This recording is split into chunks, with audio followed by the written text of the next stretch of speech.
அனைவருக்கும் இனிய காலை வணக்கம். கடந்த 3 நாட்களா என்னென்ன பார்த்துட்டு வரோம் அப்படிங்கிறத சம்மரைஸ் பண்ணோம்னா, முதல் நாள் வந்து அறிமுகம் நடந்ததுங்க. அதுக்கப்புறம் வந்து இந்த 4 வார்த்தைகள் "ஹொப்பனொப்போனோ" அப்படிங்கிற இந்த மெத்தட்ல இருக்கிற 4 ஃப்ரேசஸ் 4 வரிகள்னு சொல்லலாங்க. "I am sorry, please forgive me" அத பத்தி பார்த்தோம். ஃபர்ஸ்ட் 2 வரிகளினுடைய இது என்ன?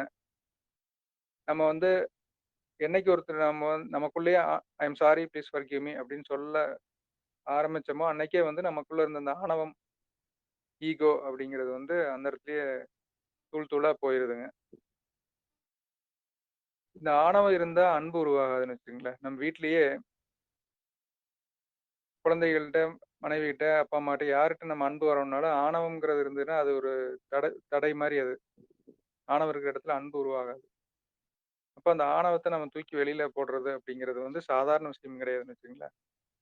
இது வந்து நம்ம பிறவியிலேயே நம்ம ஜீவனோட ஒட்டி வருது. உயிரோட ஒட்டி வரக்கூடிய விஷயமா இருக்குது. அத வந்து இந்த 2 வார்த்தைகள் முதல்ல எடுத்த உடனே நமக்குள்ளேயே நம்ம சொல்லிக்கிறோம். நம்ம போய் நேர்ல போய் யார்ட்டயும் சொல்லல. இப்ப யார் ஒருத்தர் மேல நமக்கு வெறுப்பு உணர்வு வருதோ முதல் வேலையா அவங்கள்ட்ட இந்த நமக்குள்ள இருக்கிற அந்த உணர்வ நம்ம கிளியர் பண்ணணும். இப்ப நமக்குள்ள இருக்கிற இறைவன்ட்ட இந்த இந்த ஒரு வேண்டுதல் வைக்கிறேன். எனக்குள்ள இந்த வெறுப்புணர்வு வர்றது, என்னோட தூக்கத்த கெடுக்குது, என்னுடைய மன நிம்மதிய கெடுக்குது. என்னால நிறைய விஷயங்கள்ல கவனம் செலுத்த முடியல. என் எனர்ஜி பூரா அது உறிஞ்சி எடுத்துடுற மாரி வெளியில போயிருது அது வழியா. இப்போ இத்தனை துன்பம் குடுக்குற ஒரு விஷயத்த எனக்குள்ள நான் வச்சுட்டு இருந்ததுக்காக I am feeling sorry. Please forgive me. என்னை மன்னியுங்கள் அப்படின்னு சொல்லி நம்ம கேட்டு அந்த ஒரு வேண்டாத ஒரு அழுக்க நம்ம தூக்கி வெளியில போட்டுறணும். அடுத்ததா நம்ம பார்த்தது வந்து கிராட்டிட்யூட். நன்றி உணர்வு அப்படிங்கிறது நம்ம இந்த உடல் இயக்கம் இந்த உடல் இயக்கத்துக்கு காரணமா இருக்கிற எல்லா உறுப்புகளும், அந்த உறுப்புகள்லாம் இயங்குறதுக்கு ஆதாரமா இருக்கிற, உயிரா இருக்கிற நம்ம தெய்வம். நீங்க பாருங்களேன், எல்லாத்துக்கும் பேர் வச்சது வந்து சாமி பேர வச்சிருக்காங்க. இப்ப நம்ம கொஞ்சம் மாத்தி ஒரு மாடர்னா வைக்கிற மாரி இருந்தாலும், கொஞ்ச நாள் முன்னாடி வச்சதெல்லாம் பாருங்களேன். பெண்களோட பேருனா சரஸ்வதி, லட்சுமி, ராமசாமி, குப்புசாமி, சின்னசாமி, கார்த்திகேயன் இப்படி எல்லாமே வந்து நம்ம பேர் வைக்கிறது நம்ம அந்த சாமி பேர் தான் வைக்கிறோம். இறந்துட்டா என்ன சொல்றாங்க? ராமசாமி போயிட்டாரு. பாடி எடுங்க சொல்றாங்களா இல்லையா? அப்ப வச்ச பேர் எங்க? நம்ம உயிருக்கு வச்சாங்க. இந்த உயிரா இருக்கிறது யாரு? "தெள்ளத் தெளிந்தாருக்கு ஜீவன் சிவலிங்கம்" அப்படிங்கிற அந்த சிவவாக்கியருடைய பாடல் வரியில வரும். "தெள்ளத் தெளிந்தாருக்கு ஜீவன் சிவலிங்கம்." நம்ம உயிர் தான் இறைவனா இருக்கிறாங்க அப்படிங்கிறது. அப்ப அவங்க தான் எல்லாத்துக்கும் சூப்பர்வைசரா இருக்கிறாங்க. ஆதாரமா இருக்கிறாங்க. அப்ப அந்த கிராட்டிட்யூட் அப்ப எல்லாத்துக்கும் ஆதாரமா இருக்கிற ஆளையும் நம்ம கவனிக்கிறது இல்ல. அது விலை மதிக்க முடியாத ஒரு பொக்கிஷம் நம்ம வீட்டுக்குள்ளேயே இருக்குது. அத நம்ம திரும்பியே பார்க்கல. ஆனா நம்ம எங்கெங்கேயோ சுத்தி அலையுறோம். எதேதோ தேடி செல்வம் தேடுறேன், அத தேடுறேன்னு சொல்லிட்டு நம்ம வீட்டுக்குள்ளேயே ஒரு இருக்கிற மதிப்புமிக்க ஒரு விஷயத்த கவனிக்காம வெளியில நம்ம போயிட்டு இருக்கோம். தேடி பார்த்துட்டு இருக்கிறோம் அந்த மாரி. அப்ப அவங்கள நம்ம கவனிச்சு கிராட்டிட்யூட் நன்றி சொல்றோம். சரி அதெல்லாம் எனக்கு புரியல அப்படின்னா நம்ம கண்ணு முன்னாடி இருக்கிறாங்க இல்லையா? இப்ப வீட்ல இருக்கிற அப்பா, அம்மா நம்மள சின்ன வயசுல வளர்த்திருக்கிறாங்க. இப்ப நம்ம ஒரு குழந்தைய வளர்த்தும்போது அந்த கஷ்டம் நமக்கு தெரியுதுல்ல. ஒரு 5 வயசு வரைக்கும் ஒரு குழந்தைய நம்ம வளர்த்துறதுக்கு எவ்வளோ சிரமப்பட்டுருப்போம் அப்படின்னா, நம்ம பேரண்ட்ஸும் அந்த மாரி நம்மள அப்படித்தானே வளர்த்திருப்பாங்க. அப்படிங்கிற அந்த ஞாபகம் நமக்கு வரும். ஸோ கண்ணு முன்னாடி இருக்கிறவங்க மேல நமக்கு நன்றி உணர்வு வரல அப்படின்னா, கண்ணுக்கு தெரியாத இறைவன் மேல நம்ம எப்படி நன்றி செலுத்த முடியும்? இப்ப இன்னைக்கு காலையில ஒரு உணவு செய்றாங்க அப்படின்னா, மனைவி செஞ்சுட்டு இருக்கிறாங்கன்னா, அது அதுக்கு ஒரு எஃபோர்ட் ஒரு பாடு இருக்குல்ல அதுக்கு. இப்ப அதுக்கு நாம ஒரு நன்றி சொல்றோம். எதுவுமே ஈஸியா வந்துடுறது இல்ல. நம்ம கவனிச்சு பார்த்தோம்னா, ஒவ்வொன்னும் நார்மலா ஒரு வீட்ட சமைச்சு, வீட்ட கூட்டி தொடச்சு, குழந்தைகள வளர்த்தி பார்த்துக்கிறதுங்க மிகப்பெரிய எஃபோர்ட். அது மிகப்பெரிய நன்றிக்குரிய விஷயமா இருக்குது. அப்ப நம்ம நமக்குள்ளேயே நம்ம நன்றி சொல்லிக்கிறதுங்க. ஃபர்ஸ்ட் திங் நம்ம செய்யற விஷயத்துக்காகவே பரவால்லப்பா. நம்மளே ஒண்ணு செஞ்சுட்டோம் அப்படின்னு நம்மளே நாமளே பாராட்டிக்கிறது, நமக்கு நாமளே ஒரு என்கரேஜிங்கா இருந்துக்கிறது ரொம்ப முக்கியம். ஏன்னா, இந்த உலகம் போட்டியில நிறைஞ்சதா இருக்கிறனால, ஈஸியா ஒர்த்லெஸ்ஸா நம்ம ஃபீல் பண்ண வச்சுருவாங்க. இதெல்லாம் என்ன பெரிய விஷயமா? கம்பேரிசன்ல போட்டு நம்மள வந்து ஒரு வேலை செய்ற இடத்திலேயே, "என்ன நீங்க என்ன செஞ்சுக்கிறீங்க? அங்க பாருங்க அத செஞ்சிருக்காங்க" அப்படின்னு சொல்லி, நம்மள வந்து செஞ்ச காரியத்த இன்னும் ஈஸியா வெளி உலகம் வந்து நம்மள ஒர்த்லெஸ்ஸா ஃபீல் பண்ண ஆரம்பிச்சுரும். அப்ப ஃபர்ஸ்ட்டு நமக்கு நாமளே செய்ற விஷயங்கள அப்ரிஷியேட் பண்ணிக்கிறோம். பரவால்ல நம்மளே நல்லா செஞ்சுட்டோம் அப்படிங்கிற அந்த ஒரு உணர்வு நமக்குள்ள கொண்டு வந்துக்கிறது. அப்புறம் நம்ம ஃபேமிலில இருக்கிறவங்கள ஒரு சின்ன விஷயம் குழந்தைங்கள ஒரு சின்னதா ஒரு விஷயம் பண்ணா கூட சூப்பர்ப்பா நல்லா பண்ணியிருக்கிற அப்படின்னு சொல்லும்போது அவங்க வந்து ஃபீலிங் ஒர்த்ஃபுல் அப்படிங்கிற நானு என்னால இத செய்ய முடியும் அப்படிங்கிற தன்னம்பிக்கை வந்து அந்த என்கரேஜ் பண்றதுல தான் அவங்களுக்கு வளர ஆரம்பிக்கும். ஒரு சாதாரணமா ஒரு விஷயம் பண்ணா அது சாதனை பண்ண மாரி கொண்டு வந்து எடுத்து வந்து காட்டுவாங்க. அப்ப அத நம்ம என்கரேஜ் பண்றோம். ஸோ அதே மாரி வீட்ல மனைவி எத செய்கிறாங்களோ அதுக்கு ஒரு கிராட்டிட்யூட். இன்னைக்கு ஃபுட் நல்லா இருந்தது. Thank you. நம்ம நெருக்கமானவங்களுக்குள்ள எதுக்கு சாரி, தேங்க் யூலாம் சொல்லிக்கிட்டு அப்படிங்கிற மாரி நம்ம சொல்லி பழகிட்டோம். கடைசியில என்ன ஆயி போச்சுன்னா, அதுவே உறவுக்குள்ள பெரிய சிக்கலாகி போயிருது. அப்ப 3வதா நம்ம பார்த்தது வந்து கிராட்டிட்யூட் அப்படிங்கிறத 3வது நாள்ல நம்ம பார்த்தோம். சரி I am sorry, please forgive me, thank you பார்த்தாச்சு. ஐ லவ் யூ அப்படிங்கிறத இன்னைக்கு செஷன்ல நம்ம பார்க்க போறோங்க. இது என்ன இந்த சாதாரணமா இந்த வார்த்தைகள் வந்து சினிமால அதிகமா யூஸ் பண்றது கேட்டா, நம்மலாம் ஸ்கூல் படிக்கிற காலத்துல ஒரு 80ஸ் கிட்ஸா இருந்தோம்னா, நம்ம இந்த வார்த்தையெல்லாம் சொன்னாலே கெட்ட வார்த்தை மாரி அது. சொல்றதுக்கு வெட்கம். நம்ம மேரேஜ் ஆகி ஒரு 10, 15 வருஷம் நாங்க வாழ்ந்துருக்கிறோங்க. ஒரு நாள் கூட ஒரு வார்த்தை அந்த மாரி சொன்னதே இல்ல. சினிமால பார்த்ததோட சரி, அப்படிங்கிற மாரி ஆயிப்போச்சு. இப்ப நான் உன்னை நேசிக்கிறேன் அப்படின்னு சொல்றதுல என்ன தவறு இருக்குது? சரி இது என்ன அவ்வளோ பெரிய விஷயமா அப்படின்னு யோசிச்சு பார்த்தீங்கன்னா, இப்போ சொர்க்கம் அப்படின்னு ஒரு ஒரு வார்த்தை நம்ம கேள்விப்படுறோம். அங்க மகிழ்ச்சியான ஒரு உலகம் இருக்குது. சொர்க்கத்துக்கு போறது, வைகுண்டம் போறது, கைலாயம் போறது, மெகராஜ் போறது, ஹெவனுக்கு போறது அப்படின்னு சொல்லி ஒவ்வொரு மதங்கள்லயும் இந்த சொர்க்கம்ங்கிற விஷயத்த பத்தி பேசுறாங்க. நீங்க யோசிச்சு பாருங்களேன், அங்க என்ன இருக்க போகுது? தங்கத்தாலேயே இருக்குமா வீடெல்லாம்?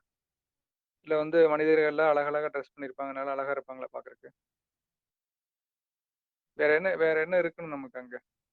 இல்ல இப்ப யோசிச்சு பார்த்தோம்னா, தங்கத்தாலேயே ஒரு இன்னைக்கு வந்து டாய்லெட் பாத்ரூம் கூட தங்கத்திலேயே செஞ்சு கட்டி வச்சிருக்கிறவங்கலாம் இன்னைக்கு இந்த உலகத்திலேயே இருக்கிறாங்க. வெளிநாடுகள் துபாய் மாரியான நாடுகள்ல அந்த மாரி இருக்கிறதெல்லாம் நம்ம வீடியோல அது பார்த்துருக்கிறோம். அப்ப என்ன அது என்னதான் இருக்கு யோசிச்சு பாருங்க ஒரு கியூரியாசிட்டிக்காக. ஒரு ஹைப்போதெட்டிக்கலான விஷயமா இருக்குது. ஆனா வந்து எல்லா மதங்களும் அத காமனா சொல்றாங்க. சைவ மதமா இருக்கட்டும், வைஷ்ணவமா இருக்கட்டும், கிறிஸ்துவம், இஸ்லாம் எல்லாத்துலயுமே வந்து ஹெவன், ஹெல் சொர்க்கம், நரகம். இப்ப திருக்குறளே எடுத்தீங்கன்னா அவ்வுலகம்னு சொல்றாரு. இன்னா உலகம், இருட்டு உலகம்னு ஒண்ணு சொல்றாரு. இப்ப அவ்வுலகம், சொர்க்கம், இந்த உலகம்னு ஒண்ணு சொல்றாரு. பொருள் இல்லாருக்கு இவ்வுலகம் இல்லை. அருள் இல்லாருக்கு அவ்வுலகம் இல்லை. அருள் சேர்ந்த நெஞ்சினாருக்கு இல்லை. இருள் சேர்ந்த இன்னா உலகம்னு சொல்றாரு. இருட்டு இன்னா உலகம்னு ஒண்ணு உலகம்.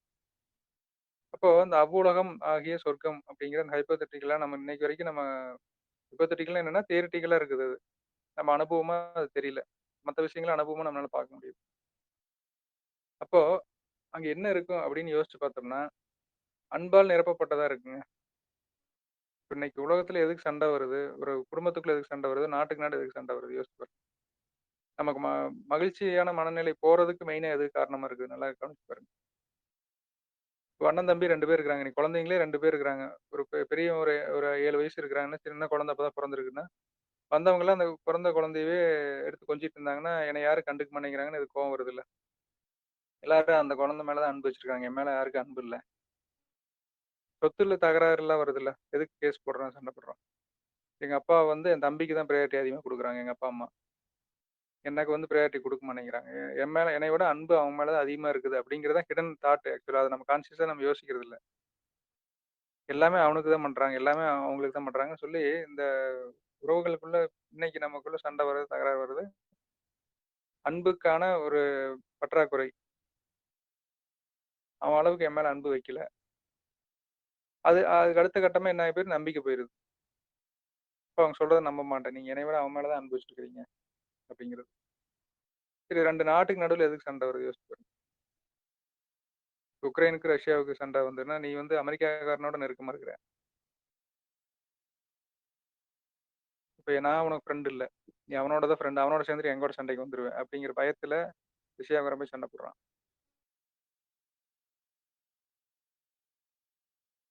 இப்படி அன்புக்கான பற்றாக்குறையில தான் இன்னைக்கு சண்டை வருது. அதே மாரி நம்பிக்கை. அது அன்பு இல்லைங்கிற போது அடுத்து நம்பிக்கை போயிருது. நீ சொல்றதெல்லாம் நம்ப மாட்டேன் அப்படின்ட்டு. இப்ப நான் உன்னை நேசிக்கிறேன் அப்படிங்கிறத நீங்க வந்து சொல்லும் பொழுதுங்க, எல்லாமே நேத்தே சொன்ன மாரி பொருட்கள், இடம், மனிதர்கள். இந்த 3 விஷயம் நமக்கு வந்து நம்ம ஒரு பொருள் மேல எனக்கு வெறுப்பா இருக்குது. இந்த டூ வீலர் மேல எனக்கு பிடிக்கல. இது ராசி இல்லாத வண்டி அப்படின்னு நம்ம சொல்றோம். இந்த கார் எனக்கு வாங்குனதுலருந்து எனக்கு ராசி இல்ல அப்படின்னா, அந்த கார் காராவே தாங்க இருக்கு. அதுல ஒண்ணும் எந்த மாற்றமும் இல்ல. ஒருத்தருக்கு அந்த கார் சூப்பரா இருக்குங்கிறாரு, ஒருத்தருக்கு கார் பிடிக்கலைங்கிறாரு. அப்போ நம்ம மைண்ட் செட்ல தான் அந்த மாற்றம் வர வேண்டியது இருக்கு. இப்ப நான் அந்த பொருள வந்து நான் உன்னை நேசிக்கிறேன், நேசிக்கிறேன், நேசிக்கிறேன்னு சொல்லும்பொழுது, அது ஆட்டோமேட்டிக்கா அந்த நேச உணர்வு அது மேல வந்துருதுங்க. என்னன்னா, ஒரு விஷயம் நம்ம உள்ளத்துல நீங்க ரொம்ப ஆச்சரியமா இருக்கிறத நீங்க கவனிச்சு பாருங்களேன். இன்னைக்கு எத்தனையோ ஆர்டிபிஷியல் இன்டெலிஜென்ஸ், கம்ப்யூட்டர் வச்சு எல்லாமே பண்றோம். ஆட்டோமேட்டிக்கா கார் ஓட்டுற மாரி எல்லாம் பண்ணியாச்சு. எல்லாமே ஆட்டோமேட்டிக்கா பண்ற மாரி கம்ப்யூட்டர் வச்சு எல்லாம் பண்ண முடியுது. ஆனா, இப்ப நம்ம பேசிட்டு இருக்கும்போது நான் பேசும்போது ஒரு தாட் உள்ள இருந்து உருவாகி வருது. என் வாயில டெலிவரி பண்ணுது. அந்த தாட் உருவாக்குற அந்த பாயிண்ட் என்ன பாருங்களேன். அந்த கற்பனைன்னு வருதுல்ல. ஒரு உணர்வுன்னு ஒண்ணு ஒரு இடத்துல நம்ம உணர முடியுது. அந்த பாயிண்ட்ட வந்து இன்னைக்கு வரைக்கும் யாரும் ரீச் பண்ண முடியல. ஒரு ரோபோட்ட உருவாக்கிரலாம். ஆனா, அது கற்பனை எப்படி தானே வருமா? நம்ம குடுத்துருக்கிற ஃபீட வச்சு தான் அது வருது. ஆனா மனிதனுக்குள்ள இருந்து அந்த உருவாகுற அந்த கற்பனை அப்படிங்கிறது அது எங்கிருந்து வருது? அது ரொம்ப ஆச்சரியமான விஷயமா இருக்கு. இவ்வளவோ கண்டுபிடிச்ச மனுஷனுக்கு வந்து இத கண்டுபிடிக்க முடியல இன்ன வரைக்கும். அப்ப அந்த கிரியேட்டிவிட்டி, அந்த ஃபீலிங்கு, அந்த எமோஷன் இது எவ்வளோ ஒரு அற்புதமான ஒரு அந்த எண்ணம் எவ்வளோ கரெக்ட்டா வச்சிருக்க வேண்டியது எவ்வளோ இதா இருக்கு. இப்ப அந்த உருவாகுற பாயிண்ட் தான் நம்ம வந்து பார்க்குறோம். அது எதுலருந்து உருவாகுது? அது உள்ளுக்குள்ள இருக்க அந்த இறைவன்ட்டருந்து வரக்கூடிய சிக்னலா? இல்ல அங்கிருந்து வர ஸ்டார்ட்டிங் பாயிண்ட்டா இருக்குதா? இல்ல உங்களுக்கு கடந்த கால புரோகிராம்லருந்து உருவாகி வருதா அந்த எண்ணங்கள்? ஒரு விஷயத்த நம்ம வந்து பாஸ்ட் மெமரீஸ் இல்லையா? ஒரு அனுபவங்கள்னால நமக்கு ஒரு பெயின் கிரியேட் ஆயிருக்கலாம். அந்த பெயின்ல இருந்து நம்ம யோசிக்கிறது நெறைய பேர் அததான் பண்ணிட்டு இருக்காங்க ஆக்சுவலா. உதாரணமா வந்து ஒரு திருமணமான தம்பதியினர் வந்து பக்கத்து வீட்ல சண்டை போட்டுருக்கிறத ஒரு ஒரு 10 வயசு, 20 வயசு பசங்க பார்க்குறாங்கன்னு வச்சுக்கங்களேன். அந்த பதிவு அவங்களுக்குள்ள போக ஆரம்பிச்சதுக்கப்புறம், அவங்களுக்கு ஒரு திருமண பேச்சு எடுக்கும் பொழுது, ஐயோ! இது கல்யாணம்னா கஷ்டம், சண்டை அப்படிங்கிற அந்த பதிவு ஏன்னா அவங்களுக்குள்ள இருக்குது. அப்ப கல்யாணம் பண்ணலாமா, வேண்டாமா அப்படிங்கிற யோசனை வந்து, இல்ல கல்யாணம் பண்ணி நெறைய பேர் சிரமப்படுறத நான் பார்க்குறேன். எத்தன பேத்த பார்த்துருப்பாங்க? ஒரு 1,00,000 பேத்த பார்த்துருப்பாங்களா? ஒரு 4 பேத்த பார்த்துருப்பாங்க அவ்வளோதான். குடும்பத்துக்குள்ள தன் பெரியம்மா வீட்ல ஒரு பிரச்சனை இருந்திருக்கும். சித்தப்பா வீட்ல ஒரு ஒரு அங்க கல்யாணம் ஆனதுக்கப்புறம் பிரச்சனை. அப்படின்னு ஒரு 4 கேஸ் பார்த்த உடனே அந்த பதிவு உள்ளுக்குள்ள போயிருது. அப்ப ஏதோ 1, 2 டிவில கீது நியூஸ்ல செலிபிரிட்டில 2 பேரு சண்டை போட்டு பிரிஞ்சத பார்த்துருப்பாங்க. அப்போ அதிலிருந்து நம்ம இன்ஸ்பயர் ஆயி நம்ம யோசிக்கிறோம். தாட் அங்கிருந்து உருவாகி வருது. அதனால எனக்கு வேண்டாம். பயம். அப்போ அதையெல்லாம் எரேஸ் பண்ணிட்டு, நம்ம கொஞ்சம் கொஞ்சமா கிளீன் பண்ணி பார்க்க தான், நமக்கு உள்ள இருக்கிற அந்த பிரைட்னஸ், அந்த உள்ள பிரகாசமா இருக்கிற இறைவன்ட்டருந்து வர அந்த கைடன்ஸ், அந்த அந்த ஒரு தாட் ப்ராசஸ், அந்த லிமிட் அந்த பாயிண்ட்க்கு போயிட்டோம்னா, அது வந்து 0 லிமிட்ங்கிறாங்கன்னு வச்சுக்கங்களேன். அன்லிமிட்டட் பொட்டன்ஷியல் அங்க தான் இருக்கு. அப்ப நம்மளால ஏன் எதையுமே அன்லிமிட்டடா யோசிக்க முடியலன்னா, நமக்கு இங்க எல்லாமே inspired from past programs and மெமரீஸ்லருந்து வருது.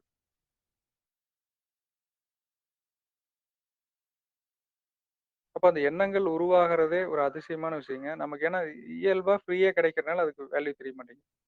இல்லையா? இப்ப எத்தனையோ விஷயங்கள் ஒரு பழங்கள்ல இருந்து ஒண்ணொண்ணையும் யோசிச்சு பாருங்களேன். ஒரு இலை உருவாகுறதுலருந்து, ஒரு பயிர் முளைக்க வைக்கிறீங்க. தண்ணிக்குள்ள போட்டா காலையில முளைச்சு வருது. அது எப்படி இயல்பா நடக்குது? அதெல்லாம் வந்து ரொம்ப அதுக்கு நீங்க இப்ப ஒண்ணும் இல்ல. இப்ப நீங்க ஒரு விவசாயம் பண்றவங்க ஒரு சோளம் விதைக்கிறாங்கன்னு வச்சுக்கங்களேன். அந்த சோளக்காட்டுல இன்னொரு பக்கத்துல இருக்கிறவங்களோட ஆடோ, மாடோ போய் உள்ள பூந்துருச்சுன்னா, அப்படியே சண்டைக்கு போவாங்க. அந்த இடத்துல அத வேல்யூ பண்றாங்க. ஏன் அப்படின்னு கேட்டீங்கன்னா, நம்ம அதுக்கு அந்த இடத்துல செலவு பண்ணியிருக்கிறோம். ஒரு ஒரு டிராக்டர் வச்சு உழவு ஓட்டுறதுக்கு நம்ம காசு குடுத்துருக்கிறோம். ஆளுங்கள வச்சு அது உள்ள பாத்தி கட்டுறதுக்கு காசு குடுத்துருப்போம். அப்ப நம்ம பணம் குடுத்து ஒரு விஷயத்த செஞ்சதுக்கு அப்புறம் நம்ம வேல்யூ பண்றோம். இதே அந்த சோளக்காடு சும்மா முளைச்சிருந்தது அப்படின்னா, அது கண்டுக்க மாட்டோம் அதைய. அப்ப இயற்கையா இயல்பான எத்தனையோ விஷயங்கள் நடந்துட்டு இருக்குது நம்மள சுத்தியும். நமக்குள்ளயும் நடந்துட்டு இருக்குது. அதெல்லாம் ஈஸியா ஃப்ரீயா நடக்கும்பொழுது அதனுடைய வேல்யூ தெரிய மாட்டேங்குது. அப்ப நமக்கு எல்லாமே வந்து பணம் குடுத்து ஏதோ ஒண்ணு பண்ணா தான் அதுக்கு ஒரு வேல்யூ பண்றங்கிற மாரி மைண்ட் செட்க்கு போயிட்டோம். இப்ப நம்ம என்ன பண்றோம்னா, ஆல்ரெடி இருக்கிற விஷயத்த நான் வந்து கிராட்டிட்யூடா பார்க்குறோம். அதுக்கப்புறம் நம்ம அத நேசிக்க ஆரம்பிக்கிறோம். அப்ப ஃபர்ஸ்ட் அந்த நேசம்ங்கிறது எங்கிருந்து ஆரம்பிக்குதுன்னு பார்த்தீங்கன்னா, நம்ம நம்ம உடல் இப்ப நமக்கு கான்ஷியஸா நமக்கு புரியக்கூடிய விஷயமா இருக்கிறனால, நம்ம இந்த உடல கவனிச்சு பார்க்குறோம். உடல் எனக்காக உழைச்சிட்டு இருக்குது. அப்ப நான் உன்னை நேசிக்கிறேன். நம்மளையே நம்ம நேசிக்காம, நமக்குள்ள நேச உணர்வுங்கிறது வந்து அடுத்தவங்க மேல எப்படி வரும்னு நெனச்சு பாருங்க. இப்ப ஃபர்ஸ்ட் வந்து நமக்கு இவ்வளவும் நடந்துட்டு இருக்கிற இந்த மெக்கானிசம். அதான் சொல்றாங்க. அதுக்கு கூட இந்த மெடிக்கல் இதுல கூட பிளாசிபோ எஃபெக்ட்ன்னு ஒண்ணு சொல்லுவாங்க. ஜஸ்ட் அந்த அந்த ஒரு ஊசி போட்டா எனக்கு சரியாயிருச்சு. இப்ப எங்க பாட்டிலாம் இருப்பாங்க. டாக்டர் வந்து ஊசி போட்டு போனாங்கன்னா எந்திரிச்சு உட்காந்துக்குவாங்க. நார்மல் ஆயிருவாங்க. அது ஊசியில என்ன இது போட்டாங்கன்னுலாம் தெரியாது. ஒரு சின்னதா ஒரு சத்து மாவு குடுத்தா கூட அத வாயில போட்ட உடனே, மாத்திரை சாப்பிட்டா எனக்கு நல்லாயிருச்சுப்பா அப்டின்ருவாங்க. அது நம்பிக்கை. அந்த அந்த நம்பிக்கை அதான் சொல்லுவாங்க. இந்த இந்த பாடி வந்து இது வந்து ஒரு ஒரு டைனமிக்கான விஷயம் வந்து மாறிட்டே இருக்கக்கூடியதா இருக்குது. இது வந்து ஸ்டாட்டிக்கான விஷயம் கிடையாது இது. அப்ப நம்மளுடைய நம்பிக்கை, எண்ணம் மாறும்பொழுது இது ஆட்டோமேட்டிக்கா ரெக்கவர் ஆகி ரெடி ஆயிரும் நம்ம பாடி.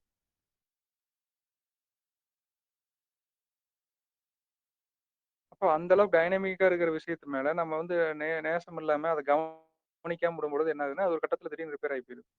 ரிப்பேர் ஆயி நம்மளோட அட்டென்ஷன் ஃபுல்லா இழுக்குது. ஒரு காய்ச்சல் வந்துருச்சு அப்டின்னா, நீங்க போத்தி படுத்துக்குவீங்க. அப்ப நம்ம என்ன பண்ணணும், குறைஞ்சபட்சம் நம்ம நார்மலா இருக்கிற டைம்லயே, இத ஒரு கொஞ்சம் உடம்ப நம்ம கவனிச்சு பார்க்கணும். நம்ம கவனம் ஃபுல்லா வெளியிலேயே சிதறி போச்சு. இல்லையா? இப்ப சாதாரணமா ஒரு ஒரு ஒரு பொருள் வாங்குறோம்னா, Amazonல போயிட்டு எவ்வளோ ஆராய்ச்சி பண்றோம். அதுக்கு எவ்வளோ ஸ்பெண்ட் பண்ணுவோம். அந்த டைம் அத நம்ம ஒண்ணொன்னா எத்தன பேராமீட்டர்ஸ் இருக்கு, எல்லாமே கரெக்ட்டா இருக்கா இல்லையா? அப்படின்னு சொல்லி ஆராய்ச்சி பண்ணி, அத நம்ம தேடுறதுல அவ்வளோ முனைப்பா நம்ம செயல்படுவோம். அந்த மாரி ஒவ்வொரு விஷயமா வெளியிலேயே நம்ம கவனம் ஃபுல்லா வெளியில இருக்குது. அது ரொம்ப மோசமான விஷயங்கள்ல உச்சகட்டமா இருக்கிறது பார்த்தீங்கன்னா, அடுத்தவங்க நம்மள எப்படி பார்க்குறாங்க? அவங்கள எப்படி நம்ம இமேஜ் எப்படி அவங்கள்ட்ட நம்ம காட்டிக்கிறது? அடுத்தவங்கள்ட்ட இருந்து நம்ம எப்படி ஒரு வேலிடேஷன் வாங்குறது? அதுக்கு தான் உலகமே இயங்கிட்டு இருக்குது. நீங்க பார்த்தீங்கன்னா, பக்கத்துல இருக்கிறவங்க என்ன நினைப்பாங்க? சமூகத்துல இருக்கிறவங்க என்ன நினைப்பாங்க? என் அக்கா, தங்கச்சி என்ன எப்படி பார்க்குறாங்க? அடுத்தவங்களுக்காகவே நம்மளுடைய இதையே நம்ம ஸ்பெண்ட் பண்ணிட்டு இருக்கிறோம். அப்ப நம்ம நம்ம உடம்ப நம்ம கவனிச்சு, அதுக்கு ஒரு அட்டென்ஷன் குடுக்கும் பொழுது, அத நான் நேசிக்கிறேன்னு சொல்லும்பொழுது பார்த்தீங்கன்னா, அது ஒரு ஹார்மனி கிரியேட் ஆகுது உள்ளுக்குள்ள. ஏன்னா நெனச்சு பாருங்க, ஒவ்வொரு அணுவும் ஒரு ஒரு கேரக்டரா நெனச்சு பாருங்க. ஒரு ஒரு ஆளா நெனச்சோம்னா, அத்தனையும் நமக்காக ஓடி ஓடி வேலை செஞ்சுட்டு இருக்குது. இல்லைங்களா? ரத்த ஓட்டம் நிக்காம போய்க்கிட்டே இருக்குது. ஒரு முழங்கால்ல வலி இருக்குது. நீங்க இன்னைக்கு கார் ஓட்டிட்டு வந்தீங்கன்னா, கிளட்ச மிதிச்சு மிதிச்சு கால் வலிக்கும். தூங்கி எந்திரிச்சு பார்த்தீங்கன்னா, கால் வலி ரெக்கவர் ஆயிருக்கும். அப்ப நைட் ஃபுல்லா ரிப்பேர் ஒர்க் நடக்குதுல்ல. அப்ப இத்தனையும் செஞ்சுட்டு இருக்கிறேன், என் உடலுக்குள்ள இருக்கிற எல்லா விதமான அணுக்கள் லெவல்ல இருந்து எல்லாருமே எனக்காக வேலை செஞ்சுட்டு இருக்காங்க. அப்ப அவங்களுக்காக நன்றின்னு நான் உங்கள நேசிக்கிறேன் அப்படின்னு சொல்லும்பொழுது, அது நேசம் இருக்கிறனால தான் நமக்காக வேலை செஞ்சுட்டு இருக்குது. அப்பதான் அந்த ஹார்மனி வருதுன்னு வச்சுக்கங்களேன். நம்ம அத நேசிக்காம வெளியில வெளியில இருக்கிறவங்க வெறுக்கிறோம்னு வச்சுக்கங்களேன். இப்ப நம்ம வந்து நம்ம உடம்பு ஃபர்ஸ்ட் நேசிக்கிறோம். அதுக்கப்புறம் வந்து எல்லாத்து மேலயும் அந்த நேசத்த நம்ம அதிகமா கொண்டு போகும்பொழுது, அது ஒரு ஹார்மனி கிரியேட் ஆகுது. அதனால தான் வந்து ஏதோ ஒண்ணு செய்யுங்க. உங்க சமூகத்துக்கு நீங்க வாழ்ற சமூகத்துக்கு யாருக்கு என்ன முடியுதோ, எனக்கு ஒரு உணவு சமைச்சு அன்னதானம் போட முடியுதோ செய்யுங்க. இல்ல வந்து எனக்கு பண உதவியா நான் செய்ய முடியுதா? ஏதோ ஒண்ணு செய்யுங்க. எதுக்கு செய்யறது அப்படின்னா, அப்பதான் வந்து நம்ம உடம்புக்குள்ள கோடான கோடி அணு நமக்கு எப்படி ஒரு உதவி பண்ணிட்டு இருக்குதோ, அந்த நம்ம மைண்ட் நம்ம எண்ணமும் வந்து அந்த உதவி செய்யக்கூடிய மனநிலையில இருக்குது. இல்ல ஒரு நாலேட்ஜ் இருக்குதா, அத ட்ரான்ஸ்ஃபர் பண்றோம். "யான் பெற்ற இன்பம் பெருக வையகம்" எப்படி சொல்லியிருக்காங்க பாருங்க. இல்ல "யான் பெற்ற துன்பம் பெறக்கூடாது இவ்வையகம்" அப்படின்னு சொல்லலாம். நான் ஒரு விஷயத்துல நான் கஷ்டப்படுறேன். அந்த மாரி இன்னொருத்தர் கஷ்டப்படக்கூடாது அப்படின்னு நினைக்கிறது. ஃபர்ஸ்ட் வந்து நம்மள நம்மள நாம நேசிக்க ஆரம்பிக்கிறோம். அப்ப நம்ம பிசிக்கல் பாடி லெவல்ல நம்ம பார்க்குறோம். இன்னும் கொஞ்சம் ஒரு தியரிட்டிக்கல் லெவல்ல நம்ம போனோம்னா, இது எல்லாத்துக்கும் சூப்பர்வைசரா இருக்கிற, ஆதாரமா இருக்கிற இறைவன நம்ம நேசிக்கிறோம். அப்ப அந்த இன்ட்ரா பெர்சனல் ரிலேஷன்ஷிப் இப்படிதான் டெவலப் ஆகுதுன்னு வச்சுக்கங்களேன். 2 கேரக்டர் வேணும் இல்லைங்களா? ஒரு ரிலேஷன்ஷிப்க்கு 2 கேரக்டர் வேணும். இப்ப கணவன், மனைவி, அம்மா, அப்பா, பெற்றோர்கள், குழந்தைகள் இப்படி 2 பேத்துக்கு நடுவுல ரிலேஷன் இருக்குதுன்னு பார்க்குறோம். இன்ட்ரா பெர்சனல் ரிலேஷன் அப்படின்னு வரும்பொழுது, நான் தனியாளா ஒரு ரூம்ல உட்கார்ந்திருக்கிறேன். இப்ப நான் எப்படி என்னை நானே நேசிக்கிட்டேன்னா, அங்க யார நான் நேசிக்கிட்டேன். அப்ப இங்க தான் ஜீவாத்மா, பரமாத்மா அப்படிங்கிற 2 விஷயம் சொல்றாங்க. ஜீவாத்மா ஏன்னா நமக்குள்ள இருக்கும் பரமாத்மாவ நம்ம நேசிக்கிறோம். இங்க தான் இன்ட்ரா பெர்சனல். இப்ப யார்கிட்ட செல்ஃப் டாக் யார்கிட்ட நம்ம பேசிட்டு இருக்கிறோம். நம்ம பாட்டுக்கு தனியா உட்காந்து நம்ம ஏதோ பேசிட்டு இருக்கோம்னு வச்சுக்கங்களேன். யாரோட நம்ம பேசிட்டு இருக்கிறோம். அப்ப நம்ம இறைவனோட அந்த ரிலேஷன்ஷிப் வொர்க்கிங் ரிலேஷன்ங்கிறாங்க அது பேரு.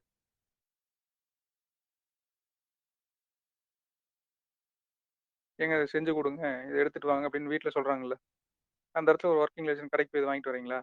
எனக்காக இத செய்ய மாட்டீங்களா? இத செஞ்சு குடுங்க அப்படின்னு சொல்லி நம்ம எப்படி நம்ம ஒரு வீட்ல இருந்தோம்னா கணவன் மனைவிக்குள்ள எப்படி பேசிக்கிறோம். அந்த மாரி நமக்குள்ள இருக்கிற இறைவனோட தெய்வமே என்ன எப்படி இது பண்றோம்? எனக்கு வழிகாட்டுங்க. நான் செய்யலான்ட்டு இருக்கிறேன். அப்படிங்கிற மாரி அந்த ஒரு கைடன்ஸ் நம்ம உள்ள இருந்து எடுக்கிறோம். அப்ப அங்கிருந்து வர பொட்டன்ஷியல் பார்த்தீங்கன்னா, அன்லிமிட்டடா இருக்குது. தெளிவா இருக்குது. கான்ஃபிடென்ட்டா நம்மளால ஒரு விஷயத்த செய்ய முடியுது. அப்ப இன்ட்ரா பெர்சனலா நம்ம வந்து அந்த நேசம்ங்கிறத வந்து நமக்குள்ள ஃபர்ஸ்ட்டு நம்ம ஸ்ட்ராங்கா கொண்டு வரும் பொழுதுங்க, அப்ப இந்த உலகமே நேசத்துக்குரிய ஒரு உலகமா மாற ஆரம்பிக்குது. இப்ப நம்ம மைண்ட் நம்ம கண்ட்ரோலுக்கு வரும்பொழுது, இந்த உலகம் வந்து நீங்க நெனச்சு பாருங்க, எதையுமே நம்ம கண்ட்ரோல் பண்ண முடியாது உலகத்த. இப்ப காலையில சூரியன் 5 மணிக்கு, 6 மணிக்கு உதிக்கிறத நம்ம ஏதாவது பண்ண முடியுமா? மழை வர்றத ஏதாவது பண்ண முடியுமா? எதுவுமே பண்ண முடியாது. ஒரு 1 வயசு, 2 வயசு குழந்தை கூட நீங்க சொன்னா கேட்காது. அப்ப எது நம்ம கண்ட்ரோல் இருக்குதுன்னு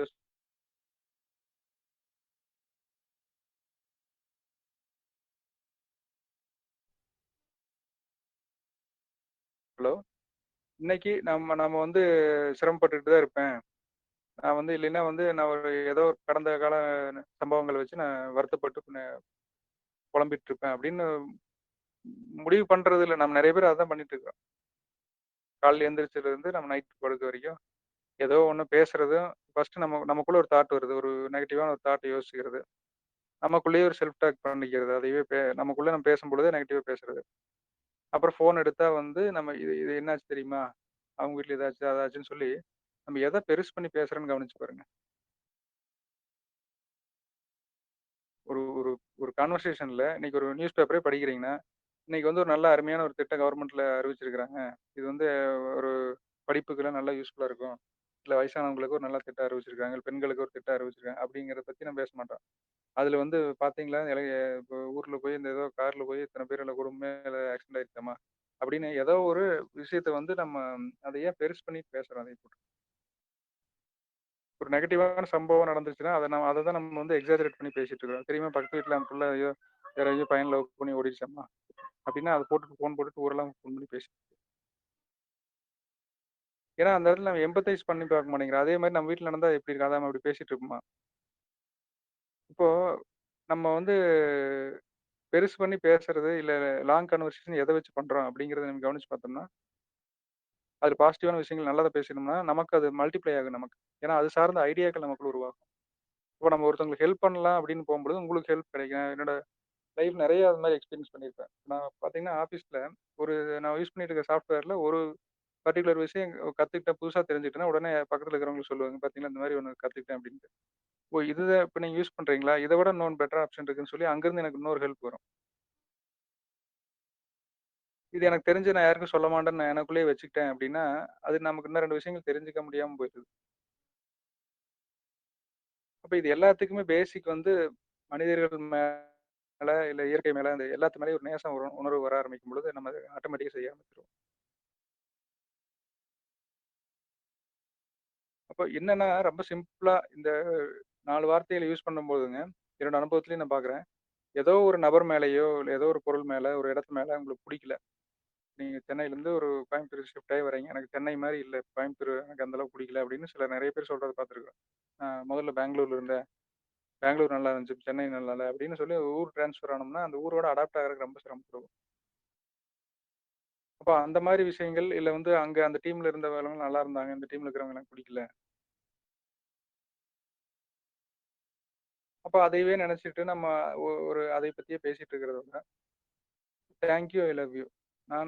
நன்றி.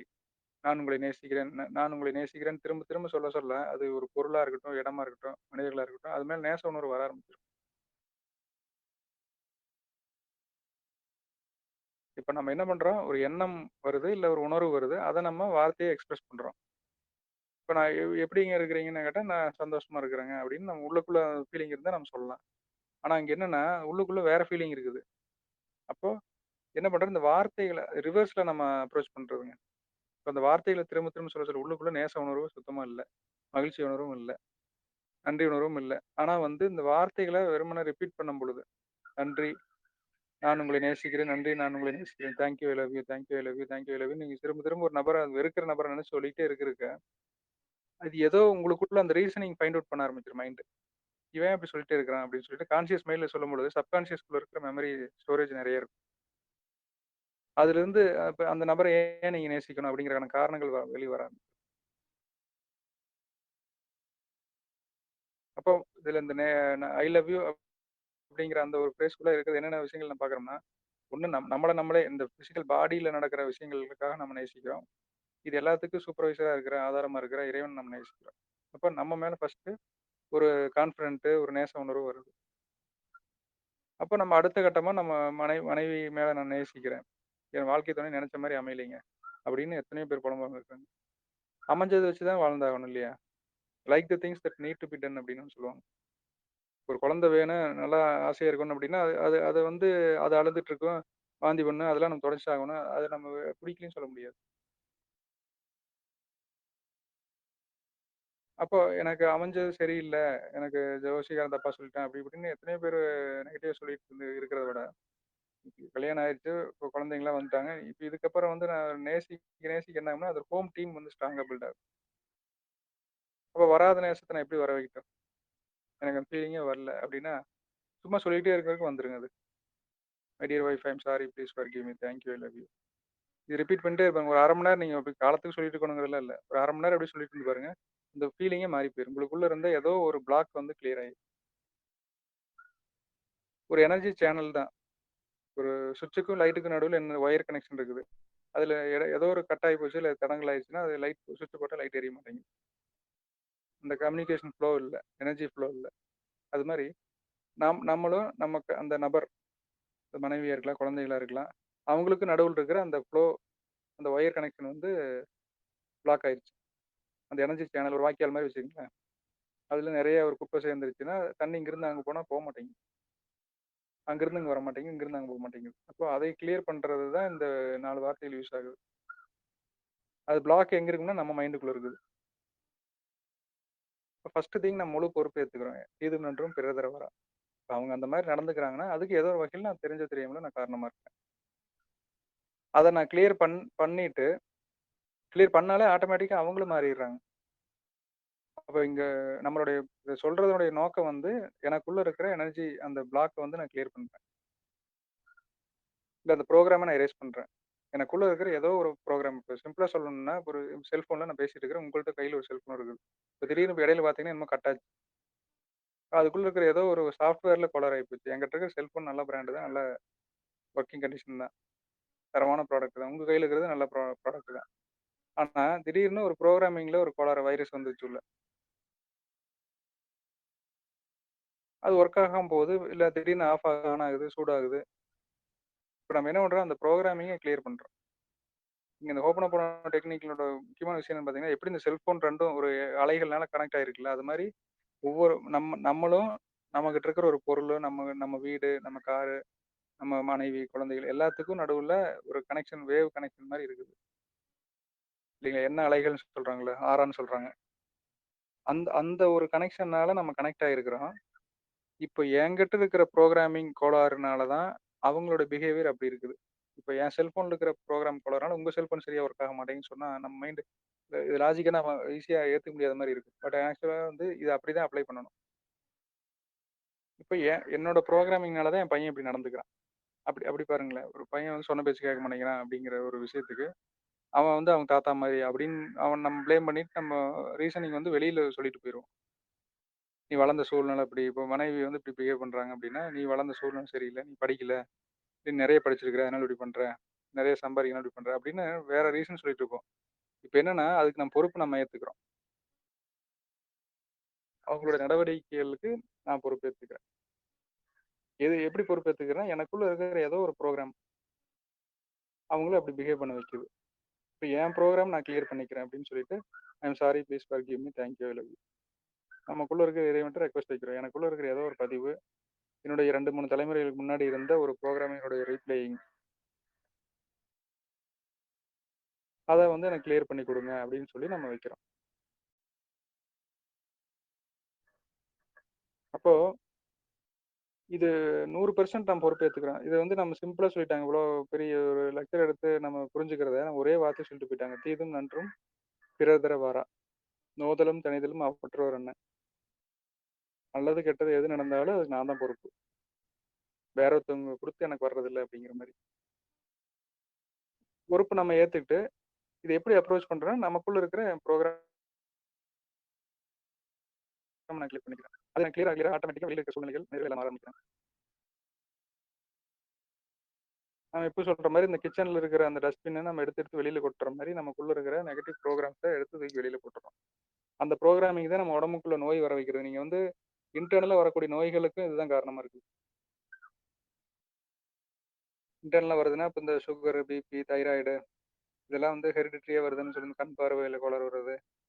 இதெல்லாம் உள்ள இருந்து வருது. இப்போ வெளியில இப்போ வெயில் காலம் வருது, பனிக்காலம் வருது, மழை காலம் வருதுன்னா சளி காய்ச்சல் வர்றது எக்ஸ்டர்னலா வர ஃபேக்டர்ஸ்னால வருது. இப்போ கேட்குறாங்களே ஒரு உடம்புல ஒரு நோய் வந்துன்னா உங்களுக்கு பரம்பரை இது ஹிஸ்ட்ரி இருக்குதா? அப்போ அது எப்படி பரம்பரையா முன்னாடி இருந்து ஒரு நோய் கேரிய வருதோ அதே மாதிரி அந்த எண்ணங்களுக்குள்ள இருக்கிற அந்த பதிவுகளும் முன்னாடி இருக்கிற ஜென்ரேஷன் மூலமா நமக்கு வந்துருது. இப்போ அதை வந்து கிளியர் பண்றேன். என் உடம்புல ஒரு தாத்தாவுக்கு ஒரு வயித்துல ஒரு ஆப்ரேஷன் பண்ணி கட்டி இருக்குது அப்படின்னா எனக்கும் அது வந்துரும்னு நம்ம நினைச்சதுனாலயோ இல்லை அது அவங்களோட ஜீன் இதனாலயோ வந்துருது இந்த மாதிரி. இப்போ நம்ம பாடி நினைச்சு நம்ம அதை சொல்லிட்டு இருக்கிறோம். I'm sorry, please forgive me, thank you, I love you. அந்த ப்ரோக்ராம் எரேஸ் ஆன உடனே பார்த்தீங்கன்னா அந்த மாதிரியான இதுகள் வராமல் தடுக்கப்படுது. இப்போ இந்த குரூப்பே 2-3 பேர்லாம் வந்து பிபி எல்லாம் அப்நார்மலாக இருந்தெல்லாம் நார்மல் ஆயிடுச்சு அப்படிங்கிறாங்க. மெயின் ரீசன் வந்து நம்ம மனநிலை சரியாகும் பொழுதுங்க ஆட்டோமேட்டிக்காக உடனடியாக பாடி ரியாக்ஷன் வருது. ஒரு 23 வயசு பொண்ணு வந்திருந்தாங்க. ஒரு 4-5 கிலோ வெயிட்டே ரெண்டு வாரத்தில் குறைஞ்சிருச்சு. அந்த ஆங்ஸைட்டி எல்லாம் குறைஞ்ச உடனே பாடி வந்து ரிலாக்ஸ் ஆகி உடம்பு வெயிட்லாம் குறைய ஆரம்பிக்குது அப்படிங்கிறது.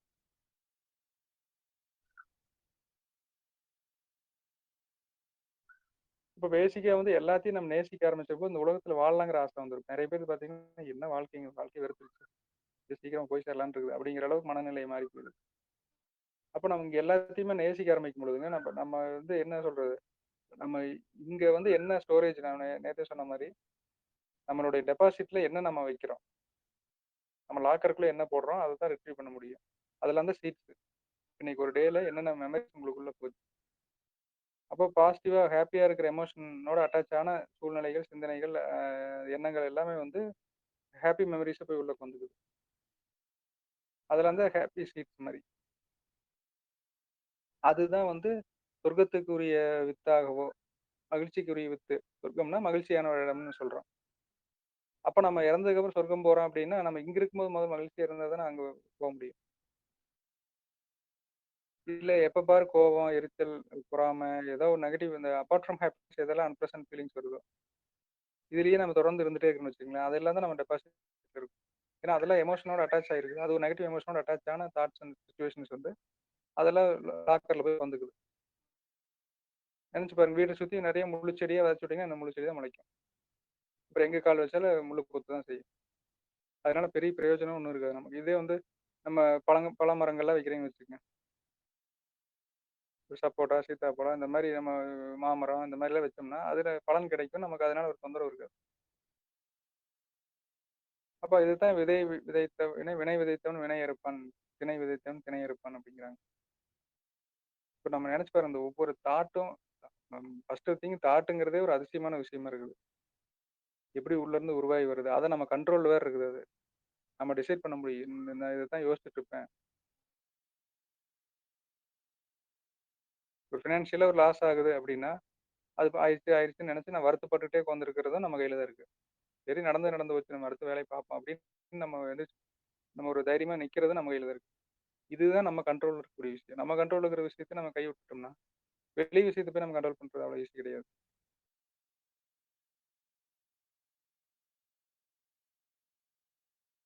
இப்போ இது எல்லாத்துக்கும் ஆதாரமா இருக்கிற இறைவன்கிட்ட இருந்து நம்ம கைடன்ஸ் எடுத்துக்கிறோம். எனக்கு அடுத்து என்ன செய்யணும், கைட் பண்ணுங்க, நான் உங்களை நேசிக்கிறேன். அங்கிருந்து நேசம் ஸ்டார்ட் ஆகுது. அதுக்கப்புறம் நம்ம பிசிக்கல் பாடி, அப்புறம் நம்ம ஃபேமிலி, இப்போ நம்ம வேலை செய்யற இடத்துல இருக்கிற மனிதர்கள், நீங்க வேலை செஞ்சு உட்கார்ந்துட்டு இருக்கிற ஒரு சீட்டா இருக்கட்டும், இந்த ஆஃபீஸா இருக்கட்டும், இதை நான் உன்னை நேசிக்கிறேன்னு சொல்லும்போது நம்ம எனர்ஜி டுவோர்ட்ஸ் தட் அந்த பிளேஸ் அண்ட் திங்ஸ் மேல நம்ம மாறி போயிருது. அப்போ நம்ம ப்ளசண்டான ஃபீலிங் வர வர பார்த்தீங்கன்னா நமக்கு எனர்ஜி லாஸ்ங்கிறது இல்லாமல் போயிருது. இப்போ அந்த ஹாப்பி ஃபீலிங்னால வரக்கூடிய எமோஷன் வந்து எல்லாமே ஹாப்பியா இருக்கு. நீங்க தூங்கி எந்திரிக்கும்போது காலையில எந்திரிச்ச உடனே நீங்க கவனிச்சு பாருங்க. ஃப்ரெஷ்ஷா இருக்குதா? இல்ல ஒரு மாரி அடிச்சு போட்ட மாரி இருக்குதா? ஏன்னா நைட்டு ஒரு 7, 8 மணி நேரம் தூங்கியிருக்கிறோம். ஃபர்ஸ்ட்டு திங் தூக்கம் நல்லா வரும். அப்படியே நம்ம தூங்கி எந்திரிச்சாலும் எந்திரிக்கும்போது ஒரு எனர்ஜி கிடைச்ச மாரி ஃபீலிங். இப்ப நம்மளோட எமோஷன் வந்து நம்மள எவ்வளோ தூரம் இன்ஃப்ளூயன்ஸ் பண்ணுது அப்படிங்கிறத நம்ம புரிஞ்சுக்க முடியுது.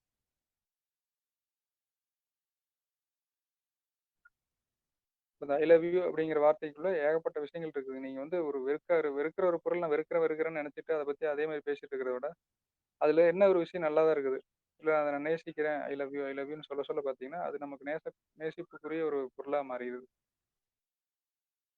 இவ்வளவுதான்னு வச்சுக்கங்களேன். இது வந்து நம்ம சிம்பிளான விஷயம். நீங்க அது ஏதாவது ஒரு பாதரிங்கான விஷயத்த நீங்க நெனச்சு ஃபாலோ பண்ணி பாருங்க. இல்ல எங்க மாமியாருக்கு எனக்கெல்லாம் ஒத்தே வராது. அதையெல்லாம் போய் நான் நேசிக்கிறேன்லாம் சொல்லக்கூட முடியாது அப்டின்னா, நீங்க அவங்கள நேசிக்கிறீங்களோ இல்லையோ, அவங்கள பத்தி வெறுப்புணர்வு உங்களுக்குள்ள வச்சுட்டு இருக்கீங்க. அதுதான் உங்களுக்கு டேஞ்சர்ங்கிறத நம்ம புரிஞ்சுக்கணும். நம்மளே நம்ம காப்பாத்திக்க பார்க்குறோம் அவ்வளோதான். இப்ப திரும்ப திரும்ப வந்து அத சொல்ல சொல்ல என்ன ஆகுதுன்னா, நமக்குள்ள இருக்கிற அந்த ஃபீலிங் கிளியர் ஆயிருது. ஆட்டோமேட்டிக்கா அவங்களுடைய பிஹேவியரும் மாறி போயிரும். இப்ப தடை வந்து நமக்குள்ள தான் இருக்குன்னு வச்சுக்கங்களேன். இது இந்த ஹோப்போனோபோனோனுடைய ரொம்ப பவர்ஃபுல்லான ஆஸ்பெக்ட்ட நான் என்ன பார்க்குறேன்னா, நம்ம சொல்றோம், நமக்குள்ள ஒரு ஃபீலிங்க மாத்திக்கிறோம். அதெல்லாம் ஓகே. அந்த பெர்சனும் வந்து நடவடிக்கைகள் மாறுது அப்படிங்கிறது தான் ரொம்ப ஆச்சரியமா இருக்கு. நீங்க செஞ்சு பார்க்கும்போது தெரியும். நீங்க நம்ம நோக்கம் வந்து அவங்கள மாத்துறதுக்காக நம்ம சொல்லல. எனக்குள்ள ஒரு நபர் மேல வச்சிருக்கிற அந்த ஃபீலிங்க நான் மாத்திக்கிறேன். அத நான் கிளியர் பண்ணிக்கிறேன்னு சொல்லி நீங்க உங்களுக்குள்ள கிளியர் ஆக ஆட்டோமேட்டிக்கா வந்து அவங்களோட நடவடிக்கைகள் மாற ஆரம்பிக்கும். இது ரிமோட் கண்ட்ரோல் மாரி இப்ப நீங்க இங்கருந்து நீங்க வெளியூர்ல கூட இருப்பீங்க. இங்க நீங்க அவங்கள நெனச்சு சொல்லி நீங்க உங்களுக்குள்ள கிளியர் ஆன உடனே, அவங்க திடீர்னு ஃபோன் பண்ணி நல்ல விதமா பேசுவாங்க. அது நெறைய என்னோட அனுபவத்திலயும் நெறைய இருக்கு. இப்ப ஒரு சிலர நான் புடிக்கலைன்னு வச்சிருந்த ஆளுங்கலாம், பெரிய அளவுல உதவியா இருக்கிற மாரி மாறுறாங்க ஆக்சுவலா.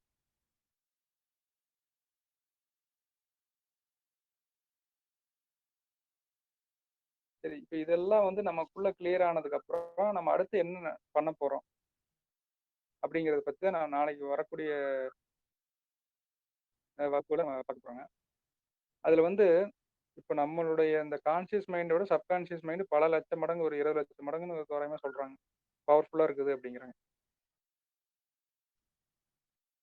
இப்ப நம்ம மைண்ட் கிளீன் ஆனதுக்கப்புறம் எப்படி ஒரு வயல வந்து ஒரு பதப்படுத்தி, ஒரு பண்படுத்தின ஒரு ஒரு உழவு ஓட்டி இதெல்லாம் பண்ணி தான் நம்ம ஒரு பயிர் பண்றாங்க. அந்த மாரி நம்ம மைண்ட் வந்து ஒரு கிளியர் பண்ணுனதுக்கப்புறம், அதுல வந்து அடுத்து வந்து பயிர் பண்ற மாரி விதைகள் நம்ம பயிரிட்டா, அது வந்து நமக்கு பலன் குடுக்க வளருது இல்லையா? இப்ப நான் ஃபர்ஸ்ட் நாள் சொன்னேன் என்னோட இன்ட்ரோடக்ஷன்ல, நான் 11த் வரைக்கும் பிலோ ஆவரேஜா படிச்சுட்டு இருந்தேன். 12த் வந்தோனே திடீர்னு நல்லா படிக்கிறேன். ஆல்மோஸ்ட் ஒரு 200க்கு 199 ஒரு சப்ஜெக்ட்லயும் 199, 198, 196 அந்த மாரி வாங்குறேன். இது ஏன் நடந்துச்சு அப்படின்னு யோசிச்சு பார்த்தீங்கன்னா, சின்ன வயசுல ஒரு 7த், 8த் படிக்கும்போதுலருந்தே நான் மெக்கானிக்கல் இன்ஜினியர் ஆயிருவேன்னு சொல்லி எங்க பெரியப்பா ஒருத்தர் சொல்லிட்டே இருப்பாரு. ஏன்னா, அந்த ஸ்க்ரூ டிரைவர் வச்சு ஏதோ ஒண்ணு அந்த பொருள் ஏதாவது ஒண்ணு கிடைச்சுன்னா கழட்டி பார்க்கறது, பொம்மைகள போட்டு கழட்டுறது, ஏதோ ஒண்ணு பண்ணிட்டே இருப்பேன். மெக்கானிக்கல் சம்மந்தமான ஒரு வேலைய பண்ணிட்டே இருப்பேன். அப்போ அவங்க சும்மா சொல்றாங்க ஒரு ஒரு இதா, "நீ மெக்கானிக்கல் இன்ஜினியர் ஆயிருவ. உனக்கு எப்ப பாரு மெக்கானிக்கல் மைண்டா இருக்குது." அது எனக்குள்ள போய் உட்காந்துருச்சு. அது ஒரு சீடு போட்டாங்க உள்ள. அப்புறம் மெரிட்ல வந்து இந்த கோயம்புத்தூர்ல அமிர்தா காலேஜ்ல சேரணும் அப்படிங்கிறது ஒரு ஒரு டைம் அந்த காலேஜ் ஒரு 8த் என்னமோ படிக்கும்போது விசிட் பண்ணியிருந்தேன். அது புடிச்சிருந்தது. நல்லா இருக்குது. இங்க நம்ம படிச்சா அங்க படிக்கணும் அப்படிங்கிற மாரி ஒரு மெரிட்ல இந்த காலேஜ் போகணுங்கிற மைண்ட்ல ட்ரீமா ஃபிக்ஸ் ஆகுது. 12த் போய் நல்லா படிச்சு இந்த காலேஜ் வந்து சேர்ந்துக்கணும் அப்படின்னு. இப்ப 11த் வரைக்கும் பிலோ ஆவரேஜ். நான் ஆல்மோஸ்ட் ஃபெயில் ஆயிட்டு இருக்கிறேன். கெமிஸ்ட்ரி, மேத்ஸ்ல ஃபெயில் ஆயிருவேன். அப்போ அந்த ட்ரீம் என்ன பண்ணுதுன்னா, நமக்குள்ள அந்த எனர்ஜிய குடுக்குது. இப்ப 12த் வந்ததுக்கப்புறம் தினமும் காலையில 4 மணிக்கு எந்திரிக்கிறேன். ஸ்கூல் முடிச்சுட்டு எக்ஸ்ட்ராவா டியூஷன் போறேன் சாயங்காலம். 4 மணிக்கு எங்க ஊர்ல இருந்து ஈரோடு போகணும்னா ஒரு 20 கிலோமீட்டர் போகணும். 4 மணிக்கு பஸ் ஏறி 5 மணிக்கு 5 டூ 6 ஒரு tuition. Physics, chemistry 6 to 7, maths 7 to 8. காலையில தினமும் 4 மணி, சாயங்காலம் நைட் தூங்குறது 10 மணி, 10:30 மணி. இதுதான் ரொட்டீன்.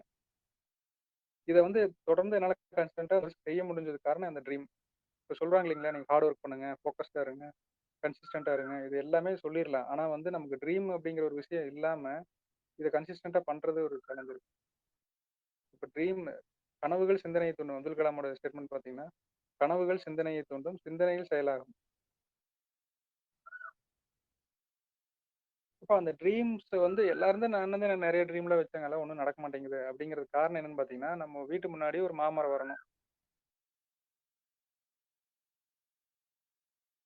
என்ன பண்ணணும், ஒரு மாங்கொட்டைய கொண்டு இப்படி மேல வச்சுட்டு வந்துட்டோம்னா முளைச்சு வந்துராது. இல்லைங்களா? கொஞ்சமா ஒரு பறிச்சு வைக்கணும். ஒரு 1/2 அடி, 1 அடிக்காவது மண்ண பறிச்சு உள்ள போட்டு தண்ணி ஊத்தி விட்டு வரணும். அந்த மாரி நம்ம கான்ஷியஸ் மைண்ட்ல நெறைய விஷயங்கள் யோசிக்கிறோம். அதெல்லாம் நடக்கறதில்ல. சப்கான்ஷியஸ் மைண்ட்ல அத கொண்டு போய் வச்சுட்டோம்னா, அது வந்து நடந்தே தீரும். அப்ப எது சப்கான்ஷியஸ்க்கு போகுதுன்னு பாருங்களேன். எந்த விஷயங்கள் ஒரு விஷுவலா நம்ம சில பார்க்கறது. இப்ப நீங்க ஒரு சின்ன வயசுல பார்த்த படக்காட்சிகள்லாம் அப்படியே ஞாபகம் இருக்கும். அதனால தான் இந்த சினிமா, இந்த டிவி, இந்த சீரியல்லாம் வந்து பார்க்கறத அவாய்ட் பண்றது ரொம்ப முக்கியம். ஏன்னா, அதுல பார்க்குற நெகட்டிவ் விஷயங்கள் அப்படியே போய் பதிஞ்சிரும் உள்ளுக்குள்ள. எரேஸ் பண்ண முடியாது. விஷுவலா பார்க்கறது, பிக்சரா பார்க்கறதெல்லாம் டக்குனு போய் நம்ம சப்கான்ஷியஸ்ல உட்காந்துக்குது. அதே மாரி எமோஷன் சம்மந்தப்பட்ட விஷயங்கள் நம்மளுடைய சப்கான்ஷியஸ் பெர்மனன்ட் மெமரிக்குள்ள போயிருது. எந்த சின்ன ஒரு ஸ்கூல்ல ஒரு டூர் போயிருப்பீங்க. ஒரு 4த், 5த் படிக்கும்போது. ஒரு பிக்னிக் போயிருப்பீங்க. அது ஞாபகத்துக்கு வரும். இல்ல ஏதோ ஒரு ஒரு விஷயத்துக்காக அடி வாங்கியிருப்பீங்க. ஏதோ ஒண்ணு தப்பு பண்ணியிருப்பீங்க, மாட்டியிருப்பீங்க. அந்த சம்பவம் ஞாபகம் இருக்கு. ஏன்னா, அதெல்லாம் ஒரு எமோஷன் சம்மந்தப்பட்டதா இருக்கு. அது ஹேப்பியா இருக்கலாம், சோகமா இருக்கலாம், இல்ல வருத்தம் எதா வேணாலும் இருக்கலாம். பயமா இருக்கலாம். திகில்னா ஒரு ரொம்ப பயந்துருப்பீங்க. அந்த விஷயங்கள் ஞாபகத்துக்கு இருக்கும். அப்ப அந்த சப்கான்ஷியஸ்ங்கிற இதுக்குள்ள கொண்டு போய் ஒரு எண்ணத்த விதைச்சிட்டோம்னா, அது வந்து நடந்தே தீரும். ஸோ அத எப்படி கொண்டு போறது? அத எப்படி பிக்சர் ஆக்கி நம்மளுடைய சப்கான்ஷியஸ்ல சீடு மாரி நம்ம கொண்டு போய் போடுறது? அதுல வந்து ஹெல்த், வெல்த், ரிலேஷன், ஸ்பிரிச்சுவல் 4 ஏரியால இதான பேசிக் இல்லைங்களா? உடல் ஆரோக்கியம் வேணும். அப்புறம் பணம் வேணும். பணம்னா கிரெடிட் அதாவது வந்து ஒரு வீடு, நம்ம போட்டுக்கிற நல்ல ட்ரெஸ்ஸு, போக்குவரத்துக்கு ஒரு வாகனம், இதெல்லாம் வேணும். Health, wealth. சரி இந்த 2 இருந்துட்டா போதுமா? ரிலேஷன் வேணும். அத சேர்ந்து அனுபவிக்கிறதுக்கு உறவுகள் வேணும். சரி இது எல்லாமே இருக்குதுங்க. ஆனாலும் வந்து என் மைண்ட் எதையோ ஒண்ணு தேடிட்டே இருக்குது அப்படின்னு சொல்லுவாங்க. இல்லையா? மிகப்பெரிய கோடீஸ்வரர்களா ஆயிட்டாங்க. பெரிய பெரிய செலிபிரிட்டி ஆனவங்கலாம் ஒரு ஒரு படம் நடிக்கிறதுக்கே கோடிக்கணக்குல வாங்குறவங்க இருக்கிறாங்க. இல்ல ஒரு நாளுக்கே கோடிக்கணக்குல சம்பாதிக்கிறவங்க இருக்கிறாங்க. சரி அவங்களுக்கு எல்லாம் கிடைச்சிருச்சு. அடுத்தது உடல் ஆரோக்கியத்த நல்லா மெயின்டெயின் பண்ணிக்கிறாங்க. எக்சர்சைஸ் இது பண்ணி நல்லா வச்சிருக்கிறாங்க. வெல்த் எக்கச்சக்கமா இருக்குது. என்ன வேணுமோ, கார் வேணுமா, ஃப்ளைட் வேணுமா, ஹெலிகாப்டர் வேணுமா எல்லாமே வாங்க முடியுது. ரிலேஷனும் இருக்குது நல்லா. அவங்க உறவுகள் எல்லாமே பணம் எல்லாம் நல்லா வசதியா இருக்கும்போது உறவுகள் ஆட்டோமேட்டிக்கா வந்து நல்லா சேர்ந்துக்கிறாங்க. ஃபேமிலில இருந்து, சரவுண்டிங்ல இருந்து, சொசைட்டில இருந்து எல்லாருமே அவங்கள வந்து நல்ல ரிலேஷனா இருக்கிறாங்க. ரைட். அதுக்கப்புறம் ஸ்பிரிச்சுவாலிட்டிங்கிறது ஒரு விஷயம் தேட ஆரம்பிச்சுருங்க மைண்ட். இன்னைக்கு எத்தனையோ பேர் பாருங்க, இப்ப பெரிய பெரிய நடிகர்கள்லாம் இப்ப ரஜினிகாந்த்லாம் எடுத்தீங்கன்னா, திடீர்னு காவி வேஷ்டி கட்டி எங்கேயோ இமயமலைக்கு போறேன்னு போறாப்டி.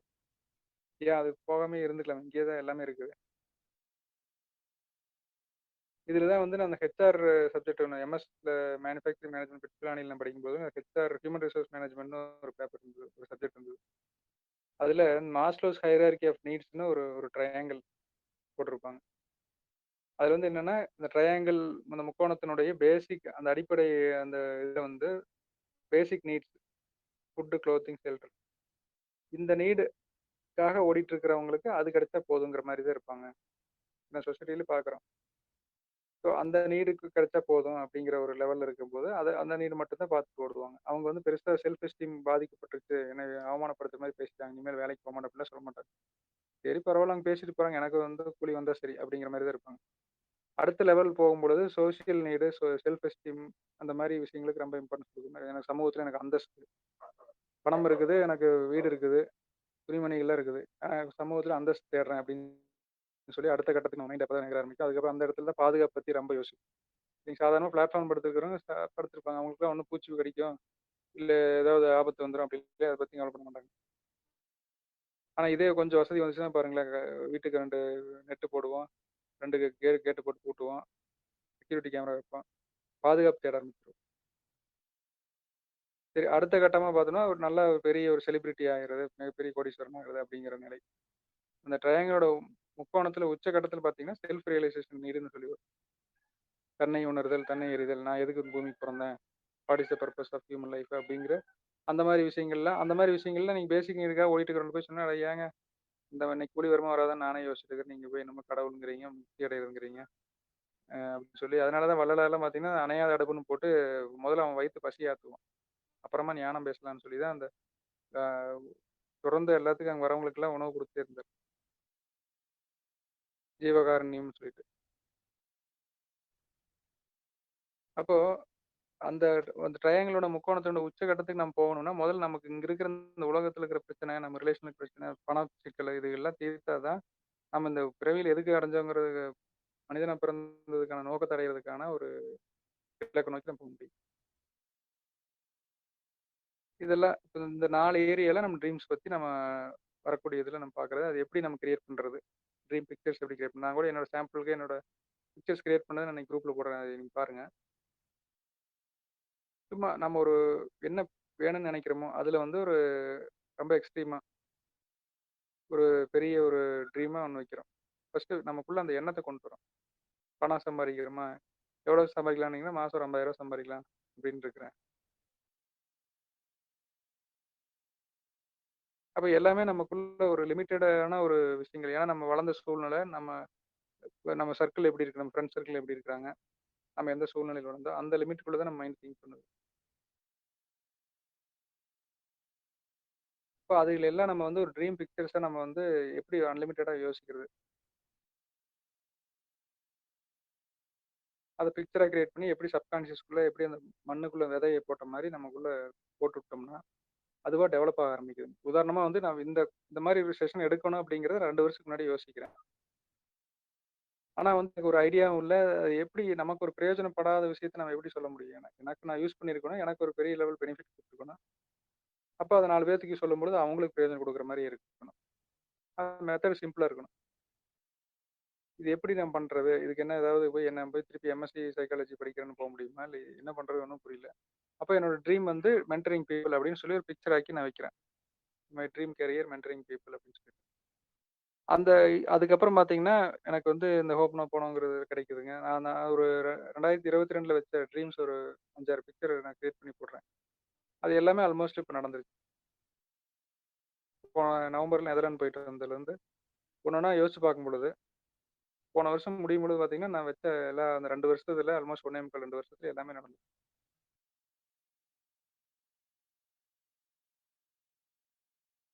அப்போ அத எப்படி இப்ப நம்ம மைண்ட வந்து இப்ப ஒரு பாத்திரத்த சுத்தம் பண்ணியாச்சு. நீ அடுத்து வந்து அதுல எப்படி சமைக்கலாம் அப்படிங்கிறத பத்தினது தான் நாளைக்கு மெயினா செஷன்ல பார்க்க போறோங்க. அந்த பிக்சர்ஸ் நான் கிரியேட் பண்ணத உங்களுக்கு அனுப்புறேன். முடிஞ்சா உங்களுக்கு எடிட் பண்ணி நீங்க போட முடிஞ்சா நீங்களே கிரியேட் பண்ண ஆரம்பிக்கலாம் ஆக்சுவலா. சரிங்க. ஏதாவது கேள்விகள், சந்தேகங்கள் இருந்தா கேளுங்க. இன்னைக்கு ஓவராலா சம்மரைஸ் பண்ணணும்னா என்ன பார்த்தோம்னா, நேசிக்கிறது அப்படிங்கிறதனுடைய முக்கியத்துவம். நீங்க சொர்க்கம் அப்படிங்கிறதோட இதுல வந்து அன்பால் நிரப்பப்பட்டதா இருக்கும். அப்போ என்னமோ இருக்கும் அப்படின்னு கற்பனையில இருந்திருக்கும். தங்கமா இருக்குமா? அழகழகா இருக்குமா? ட்ரெஸ்லாம் இருக்குமா? அப்படின்லாம் நான் யோசிச்சதெல்லாம் மாறி, இப்போ அன்பு அப்படிங்கிறது அபரிவிதமா இருந்ததுனாலே, அங்க எல்லாமே நல்லாருக்கும். இப்ப அந்த அன்பு நம்மகிட்ட இருந்து ஆரம்பிக்குது. நமக்குள்ள இருக்கிற இறைவன் மேல அன்பு வைக்கிறோம். நம்ம குடும்பத்து மேல அன்பு வைக்கிறோம். நம்ம பழகுற மனிதர்கள் மேல அன்பு வைக்கிறோம். நம்ம உபயோகிக்கிற பொருள்கள் மேல, நம்ம தங்கியிருக்கிற வீட்டு மேல, எல்லாத்தையும் நான் நேசிக்கிறேன், நேசிக்கிறேன்னு சொல்லும்போது, அது மேல இருக்கிற நமக்கு அந்த ஃபீலிங் வந்து நம்ம மாத்திக்கிறோம். அப்ப அதுகிட்ட இருந்து அந்த ரிப்ளை வர மாரி நமக்கு ஒரு ஃபீலிங் இருக்கும். வீட்டுக்கு வந்தாலே ஒரு பாசிட்டிவ் வைப்ரேஷன் இருக்குன்னு சொல்லுவாங்க. வைப்ரேஷன் எப்படி கிரியேட் பண்றது? இப்ப நான் உன்ன நேசிக்கிறேன், நேசிக்கிறேன்னு நீங்க வெறுக்கிறீங்களோ, அத முதல்ல கிளியர் பண்ணுங்க மைண்ட் விட்டு. அது தடை வந்து உங்களுக்கு வேற எல்லாத்தையும் தடை பண்ணிட்டு இருக்கும். இப்ப நான் கடுமையா வெறுக்கிற நபரையோ, வெறுக்கிற ஒரு பொருளையோ, வெறுக்கிற ஊரையோ, நான் வந்து நீ செஞ்ச உதவிகளுக்காக நன்றி. நான் உன்ன நேசிக்கிறேன், நான் உன்ன நேசிக்கிறேன்னு திரும்ப திரும்ப சொல்ல சொல்ல அந்த ஃபீலிங் மாற ஆரம்பிக்கும்.